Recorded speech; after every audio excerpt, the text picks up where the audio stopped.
Many thanks for joining us on Business 360 today. I am Edidio Martin. We'll be looking at what's going on in the world of business, starting with England. The Bank of England has unveiled the design of King Charles III's banknotes. The portrait of the king will appear on existing designs of all 4 lines. The king's image will appear on the front of the banknotes, as well as a cameo in the see-through security window. The new notes are expected to enter circulation by mid-2024, and all polymer notes carrying a portrait of Her Majesty Queen Elizabeth II remain legal tender, and the public can continue to use these as normal. In line with guardians from the royal household, to minimize the environmental and financial impact of this change, new notes will only be printed to replace worn banknotes and to meet an overall increase in demand of banknotes. Notes featuring His Majesty, Her Majesty Queen Elizabeth II and King Charles III will therefore co-circulate even until 2024. Moving away from England, a couple of days ago, but still yesterday, we talked about Elon Musk going on Twitter and asking his followers if he should remain boss. As of yesterday, we had 57% of his followers saying he needs to resign as the CEO of Twitter. Well, today, the users' vote has completed, and they've completed, told Elon Musk to step down. Twitter users have voted in favor of Elon Musk stepping down as the platform's chief executive after Elon Musk asked his 122 million followers whether he should stand down. Elon Musk is yet to comment since the poll closed. Even if he were to resign as chief executive, he would remain as Twitter's owner. In the past, Elon Musk has obeyed Twitter's poll. He's fond of quoting the phrase, Vox Populi, Vox Dei, a Latin phrase which roughly means the voice of the people is the voice of God. So even if Elon Musk steps down as the CEO, he is still in charge. We keep our fingers crossed to see if Elon Musk will obey the voice of the people to be the voice of God. Well, moving back to Africa, foreign creditors who bought into Ghana's Eurobonds in commercial terms and other investment securities will not be collecting their money back anytime soon, and Ghanaian traders, as well as the country's economy, will be at the receiving end. The Ghanaian government suspended repayment of debt service on certain categories of its external debt, the Eurobonds, commercial term loans, and most of the nation's bilateral debt, until it restructures its debt payment to preserve the country's depleting national reserve. The Ghanaian government said both external and domestic debts, which are around 450 billion Ghana cedis in 2022 from 120 billion Ghana cedis in 2017, are unsustainable. Ghana's economy has been under pressure this year, with the country's currency, that's the Ghana cedis, recording the worst performing among globally recognized currencies, according to reports in October. After losing 45.1% of its value to the world's currency benchmark, that's the US dollar, this year. I know most times when we talk about the Euro USD, people would wonder why we are talking about only the US dollar. Well, that is the global benchmark. Coming back to Nigeria, the federal government of Nigeria has generated 1.4 trillion naira from value-added tax as VAT, and company income generated 625.39 billion naira from VAT between July and September this year. This was a 4.21% increase on a quarter-on-quarter basis when compared to 600.15 billion naira recorded in the second quarter of the year. Well, the government generated 810.17 billion naira as company income tax in the third quarter of 2022. talking about the government and what they generate. Let's look at what's going to happen in the global economy. We'll be starting with the U.S. economy. Two previous periods of monetary tightening led the U.S. economy into a downturn. But will it be different this time around? I will be having this conversation. Let's find out from the CME Group, talking about the impact of rising rates amid high debt burden. Let's hear from them. Basis points, the biggest policy tightening in a single year since 1981. So how worried should we be about the economic impact of such a large rate increase?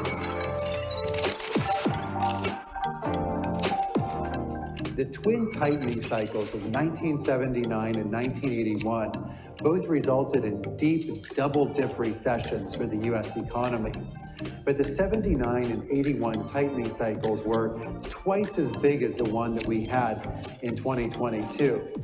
And back then, rates went as high as 20%, whereas this time around, the Fed might not even get rates to 5%. But there's one major difference between the economy of 2022 and the economy of the late 70s and early 80s. Debt levels are more than twice as high today as they were back then. Back in the late Carter and early Reagan years, the total public 60%. And it raises a question. Given the level of leverage in the public and private sectors, can the U.S. economy support such large rate hikes without suffering an economic downturn? Well, Fed funds futures suggest that bond traders think that the answer to this question could be no. Fed funds futures price that the Federal Reserve could tighten one more time in the first quarter of 2023 and then leave rates on hold for several months before beginning to slash rates in late 2023 and 2024 from 5% back down to 3%. Fixed income investors appear to be concerned that the Fed's recent tightening cycle may slow the U.S. economy too much. Well, that is the CME Group talking about how the Fed Reserve had already increased rates in the 1970s, and here we are again in 2022. So he's talking about what's going to be different in 2022 from what happened in the 1970s. Moving away from that, going to Japan's interest rates, the Bank of Japan maintained its key short-term interest rate at negative 0.1%, and that for a 10-year bond yield around 0% during its December meeting by a unanimous vote. At the same time, the central bank tweaked its yield curve control range from the current plus or minus 0.25 points to plus or minus 0.5 points.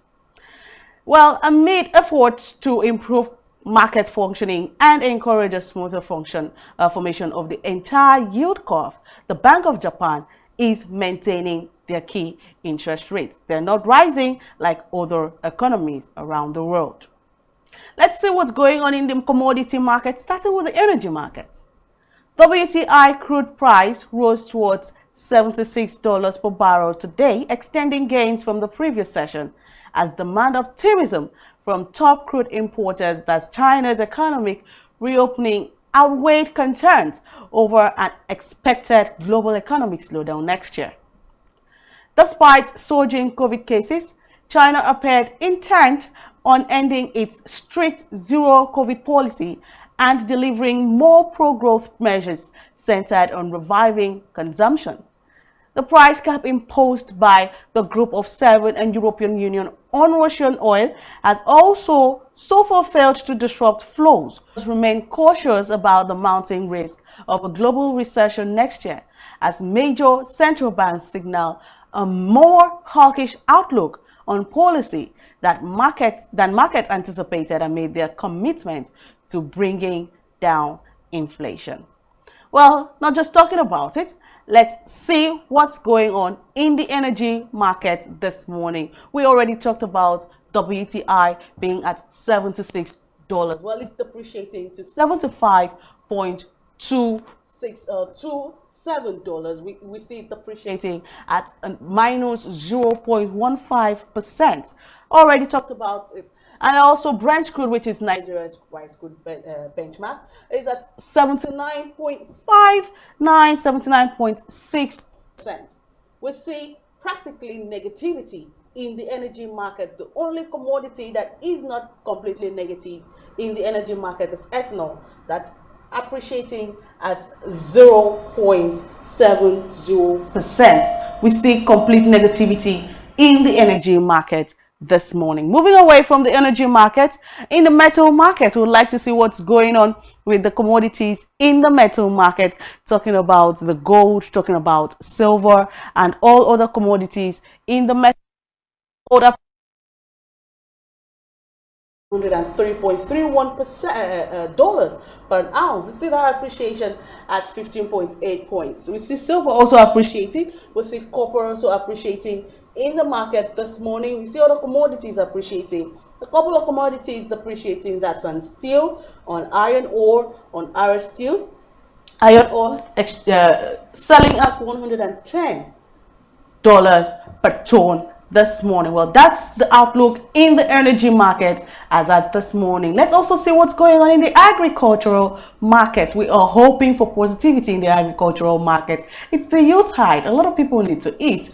I am, for one, I am positive about the energy and the agricultural market because I have interest in this. But in the agricultural market, we see soybeans going for 1,460 US dollars per bushel this morning. An appreciation also with wheat, an appreciation also with cheese, with milk, with canola, and all other commodities in the market. But one thing stands out: palm oil is depreciating in the market this morning, minus 1.50%, a depreciation we didn't see yesterday. Well, it's going for 3,800 and $3,870 this morning. We also see other commodities depreciating in the market. Orange juice, as I yesterday, also was depreciating.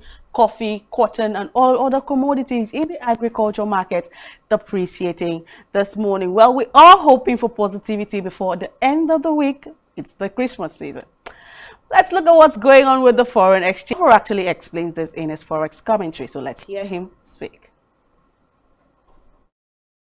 Euro FX futures start the session higher. It appears that decent Eurozone data was the driver behind the early rally, including December German IFO business climate and current conditions, which both beat expectations. From the Eurozone had year-over-year labor costs and wage growth both lower than expected. That said, also had some hawkish news flow from Vice President of the ECB Windows, who is committed to 2% inflation and committed to raising rates, and also Governing Council member Casimir, who has no doubt, and I'm paraphrasing, that we'll see rates rise again at the next ECB meeting in February.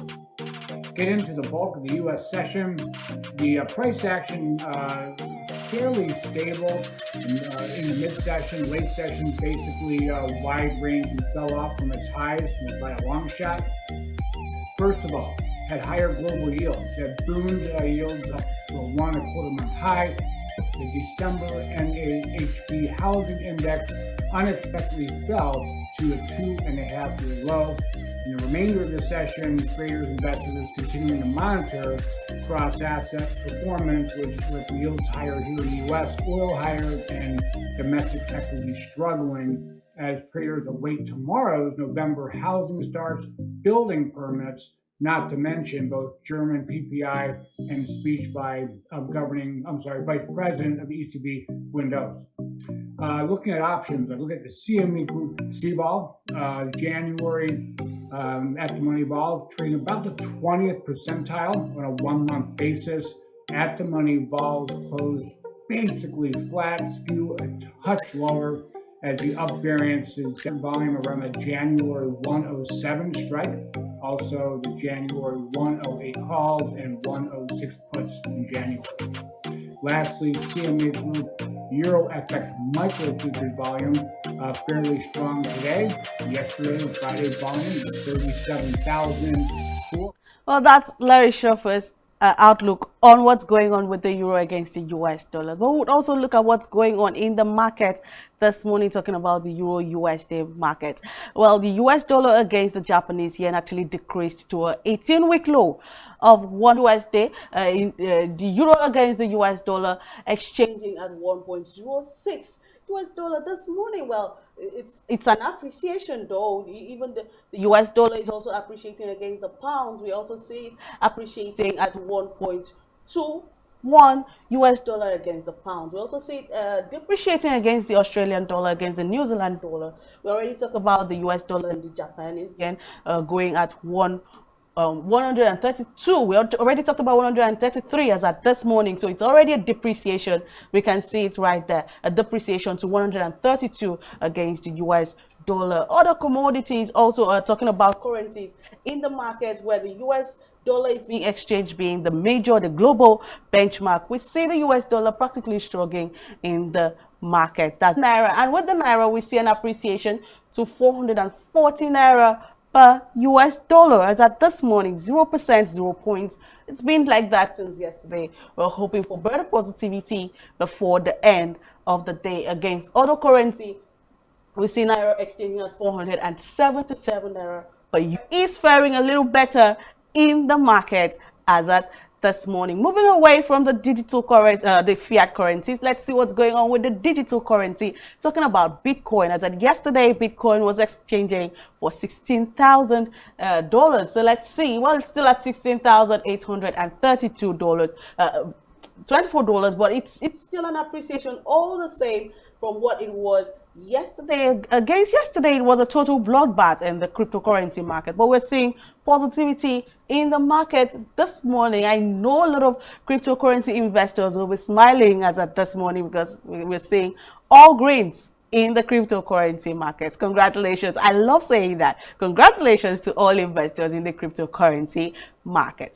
Moving away from the cryptocurrency market, let's look at what's going on with the stock market, starting with Asian stocks.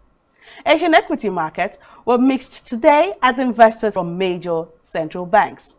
Well, shares in Japan rose as the Bank of Japan decided to maintain a massive stimulus despite growing speculations of a future pivot, as widely expected.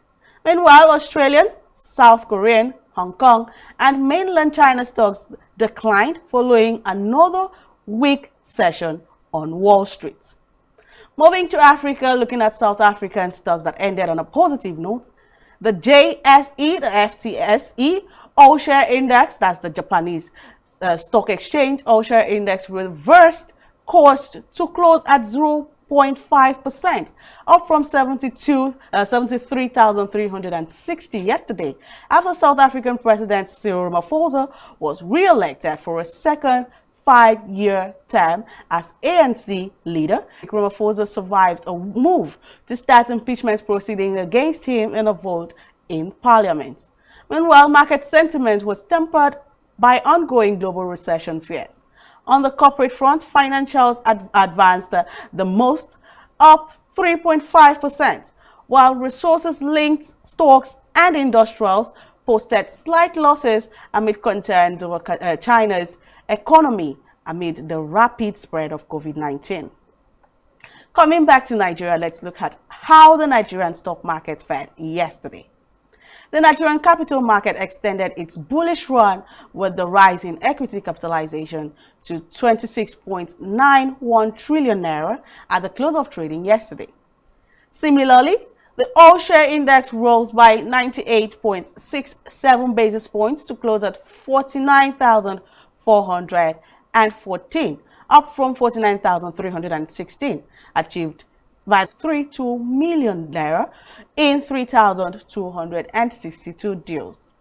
Thomas Wath led the gainers list with a 8.77% rise in share price, moving from 57 kobo to 62 kobo per share.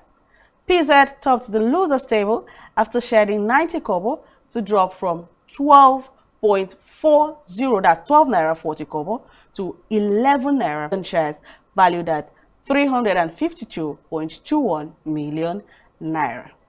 Well, at this point, we would have loved to look at what's happening with the African stocks, but Stay tuned. Sports Central is up next. Many thanks for watching.